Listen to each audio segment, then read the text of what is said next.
لقمان نے یہ بھی کہا کہ بیٹا اگر کوئی عمل چاہے رائی کے دانے کے برابر بھی چھوٹا ہو اور ہو بھی کسی پتھر کے اندر یا آسمانوں میں مخفی ہو یا زمین میں، اللہ اس کو قیامت کے دن لا موجود کرے گا۔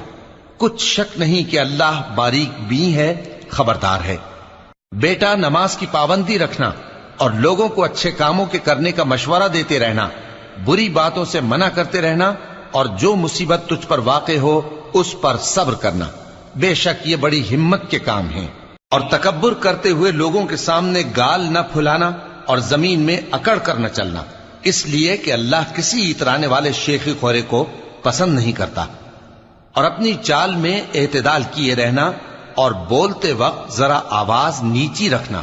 کیونکہ بہت اونچی آواز گدھوں کی سی ہے، اور کچھ شک نہیں کہ سب سے بری آواز گدھوں کی ہوتی ہے۔ کیا تم نے نہیں دیکھا کہ جو کچھ آسمانوں میں اور جو کچھ زمین